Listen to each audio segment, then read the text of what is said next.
क्या आपने कभी सोचा है कि हमारी पृथ्वी सिर्फ मिट्टी और चट्टानों का एक गोला नहीं है, बल्कि प्राकृतिक शक्तियों और इंसान के नेविगेशन का एक विशाल धड़कता हुआ इंजन है। आज हम इसी छिपे हुए इंजन को डिकोड करने जा रहे हैं, सतह के मीलों नीचे खौलते हुए कोर से लेकर उन बड़े बड़े वैश्विक समुद्री मार्गों तक, जिन्होंने हमारी आज की दुनिया को आकार दिया है। यकीन मानिए, ये एक ऐसा सफर होने वाला है जो पृथ्वी को देखने का आपका नजरिया पूरी तरह बदल देगा। तो चलिए फटाफट देखते हैं कि आज के सफर के मुख्य पड़ाव क्या-क्या हैं। हम शुरुआत करेंगे पृथ्वी की आंतरिक संरचना और प्लेट विवर्तनिकी से। फिर हम समझेंगे भूकंप और ज्वालामुखी का विज्ञान, अक्षांश, देशांतर और समय का गणित, और अंत में जानेंगे विश्व की प्रमुख जल संधियों और नहरों के बारे में।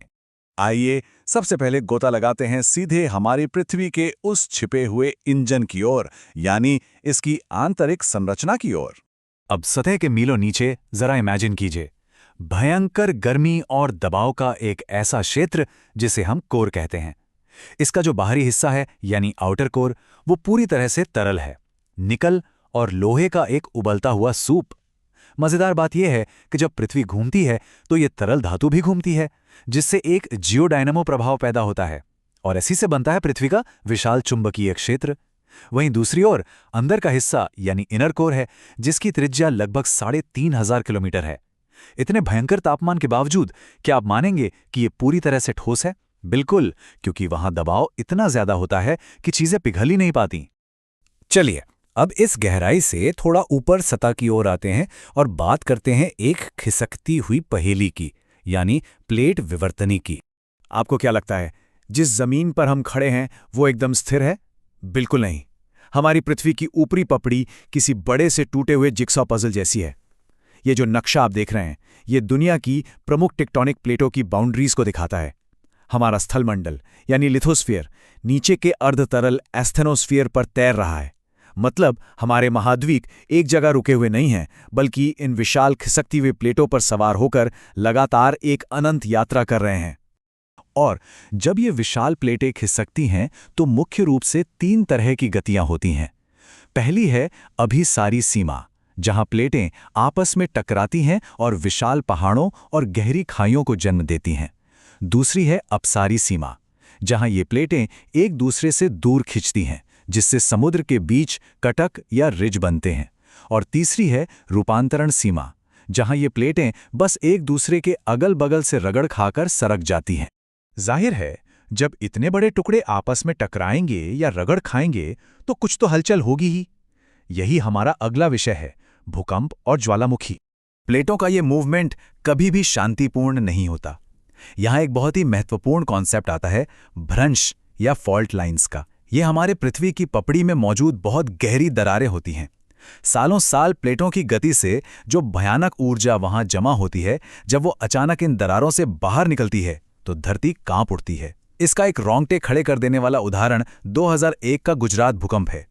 कच्छ रिफ्ट में आए उस 7.7 तीव्रता के भूकंप ने हमें दिखा दिया था कि जमीन के अंदर का तनाव जब सतह पर आता है तो वो कितना विनाशकारी हो सकता है। इसी टेक्टोनिक हलचल का एक और नतीजा होते हैं ज्वालामुखी। लेकिन क्या आप जानते हैं कि ज्वालामुखी का हमारी जलवायु पर एक बहुत ही चौंकाने वाला दोहरा प्रभाव यानी डबल इम्पैक्ट पड़ता है? विस्फोट के तुरंत बाद इससे निकलने वाला सल्फर डाइऑक्साइड और एरोसोल आसमान में छा जाते हैं और सूरज की रोशनी को वापस अंतरिक्ष में रिफ्लेक्ट कर देते हैं, जिससे धरती पर कुछ समय के लिए ठंडक आ जाती है।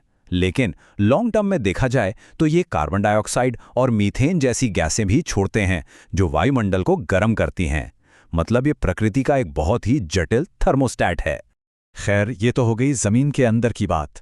अब जरा अंतरिक्ष से अपनी पृथ्वी को देखते हैं और बात करते हैं अक्षांश, देशांतर और समय की। इस विशाल ग्रह को समझने के लिए इंसानों ने इसके ऊपर एक इमेजिनरी यानी काल्पनिक ग्रिड बिछा दिया है। इसमें सबसे अहम है अक्षांश रेखाएं, जो हमारे जलवायु क्षेत्रों को तय करती हैं। भूमध्य रेखा ठीक 0 डिग्री पर पृथ्वी को 2 हिस्सों में बांटती है। फिर 23.5 डिग्री उत्तर में कर्क रेखा और 23.5 डिग्री दक्षिण में मकर रेखा हैं। ये वो मैक्सिमम लिमिट्स हैं जहां तक सूर्य की किरणें सीधी पड़ सकती हैं। और फिर 66.5 डिग्री से हमारे बर्फीले ध्रुवीय क्षेत्रों की शुरुआत हो जाती है। अब अक्षांश के बाद अगर देशांतर रेखाओं की बात करें जो हमारा समय तय करती हैं, तो एक बड़ा ही मजेदार सवाल सामने आता है। अंतर्राष्ट्रीय तिथि रेखा, जिसे कायदे से 180 डिग्री देशांतर पर बिल्कुल सीधा होना चाहिए। जरा इस लाइन को देखिए, ये इतनी टेढ़ी मेढ़ी क्यों है? इसका आकार ऐसा अजीब क्यों रखा गया है? दरअसल इसका जवाब किसी भूगोल में नहीं बल्कि हमारी अपनी सुविधा में छिपा है। 75 डिग्री अक्षांश पर आकर ये रेखा जानबूझकर पूर्व की ओर मोड़ दी गई है। ऐसा इसलिए किया गया ताकि रूस के साइबेरिया और अमेरिका के अलास्का को अलग अलग रखा जा सके।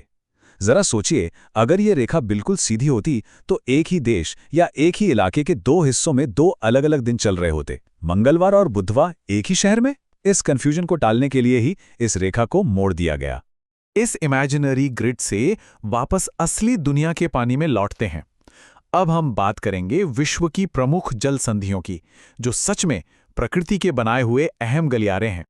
समुद्र की सतह पर मौजूद ये प्राकृतिक और बहुत ही संक्रेत जलमार्ग आज ग्लोबल ट्रेड की रीढ़ की हड्डी हैं। ईरान और ओमान के बीच हरमुज जलसंधि को ही देख लीजिए। दुनिया भर के तेल की सप्लाई के लिए ये कितनी क्रूशल है। मलक्का की जलसंधि कमर्शियल व्यापार के सबसे व्यस्त रास्तों में से एक है।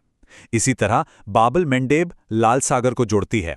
जिब्राल्टर अटलांटिक और भूमध्य सागर का एंट्री पॉइंट है, और हमारे भारत और श्रीलंका के बीच मौजूद है पाक जलसंधि। आपको जानकर हैरानी होगी कि यहां से रोजाना अरबों डॉलर का माल गुजरता है। और जहां प्रकृति ने कोई जलसंधि या रास्ता नहीं दिया, वहां इंसान ने क्या किया? वहां हमने इंजीनियरिंग की मदद से अपने खुद के शॉर्टकट बना लिए, यानी प्रमुख नहरें। इसका सबसे शानदार उदाहरण है स्वेज नहर। 1869 में जब ये बनकर तैयार हुई और खुली, तो समझ लीजिए इसने दुनिया का नक्शा ही बदल दिया। 193 किलोमीटर से भी ज्यादा लंबी ये नहर भूमध्य सागर को सीधे लाल सागर से जोड़ती है। इसने अफ्रीका के चारों ओर से केप ऑफ गुड होप का वो लंबा और थकाऊ चक्कर लगाने की मजबूरी को हमेशा के लिए खत्म कर दिया।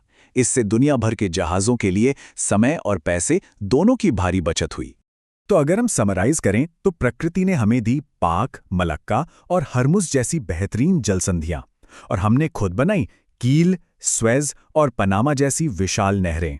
वैसे अगर आपको ये मानव निर्मित नहरें याद रखने में दिक्कत होती है तो बस एक छोटी सी ट्रिक याद रखिए, कील, स्वेज, पनामा। इस एक लाइन से आपको दुनिया के सबसे अहम इंजीनियरिंग शॉर्टकट्स हमेशा याद रहेंगे।